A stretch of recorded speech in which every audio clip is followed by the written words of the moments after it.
My name is Lindsay Clark, and this is my peace story. I've been a psychiatric nurse now for the past 8 years. However, for the past year, I've actually been working in a position of staff education and being a clinical nurse educator, so it's my job to help teach the psychiatric nurses anything that they might need to know in their education and how to behave on the unit. 3 years prior to this incident that I'm discussing, I was still on the floor as a nurse. We had just got nonviolent crisis intervention is what we call this program. VDI is our interpretation. The same sort of training along with the POS training, so the stabilization is what we provided our employees, but the main focus is all about the non-escalation and the 5 maxims and everything else that we've learned.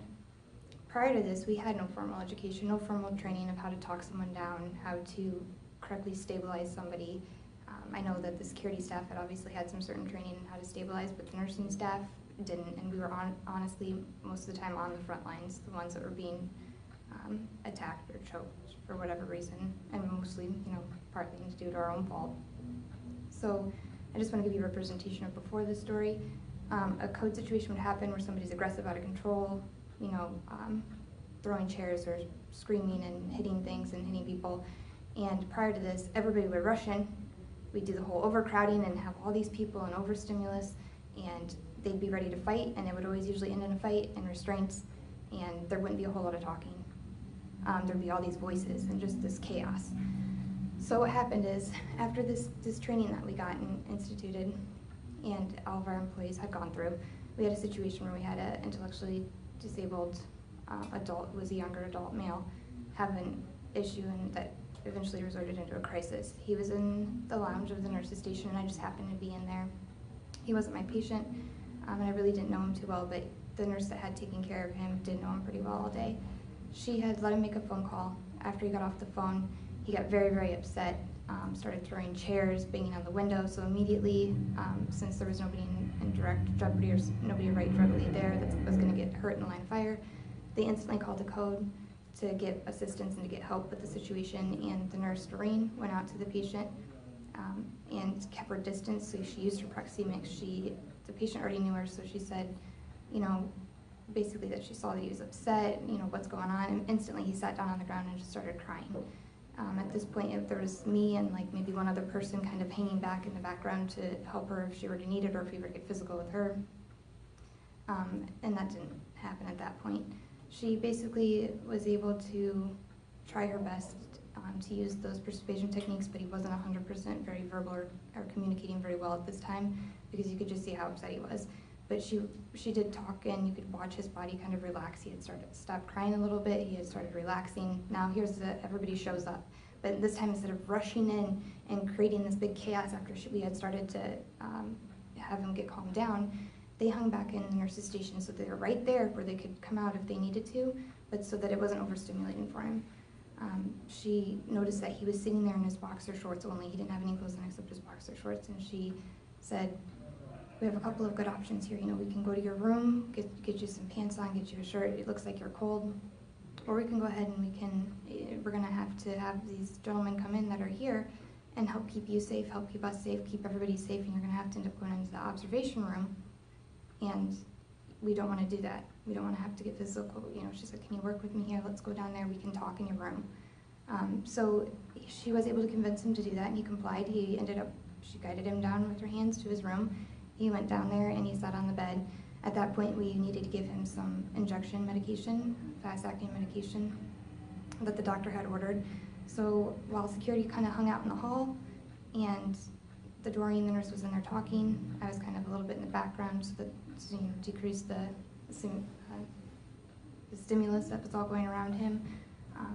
We had nurses that drew up the medications. The entire time Doreen's talking to him, trying to keep him calm, and he actually was able to even comply with the injections and was able to receive those.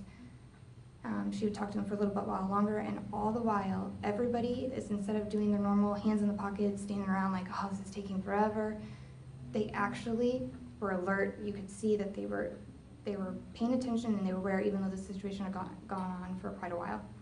At this point, when Doreen was about to exit after she had spoke with him for a long time and exit the room, she was trying to explain to him that she was gonna leave the room and let him maybe get some rest for those medications. And for whatever reason, he ended up just kind of springing up out of bed, started grabbing his chair that was in his room, started throwing that, and then started coming after Doreen as she was going to exit and give herself that distance. At that point, obviously our security team responded and we had to stabilize him because it wasn't safe at that point. And we ended up, instead of taking him physically down to our observation room to have to restrain him physically on that bed, we brought the bed actually down to him in the hallway, and everybody else was in the room. We had already cleared out the lounge a long time ago, but put him in the restraints, and nobody said a word except Doreen. Nobody sat there, because usually everybody's talking over everybody else. Nobody said a word. And the entire time, Doreen, his nurse, had her hand on his shoulder, because that wasn't something that was being restrained, and just kept assuring him, you're okay, you're safe, you're with us.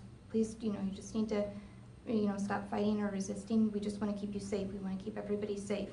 And the entire time, she just kept her tone very, very calm, very soothing. We got him into the restraints, and before we took him and wheeled him down to our observation room to kind of keep a closer eye on him, somebody had said stop, and we instantly noticed that he still hadn't had his shirt on. So we went and someone grabbed a blanket and we put it over him, trying to keep his privacy and his dignity and his respect. And then we ended up having to take him into the observation room. But that entire time, Doreen stayed with him, and she kept soothing, calming voice and kept talking to him.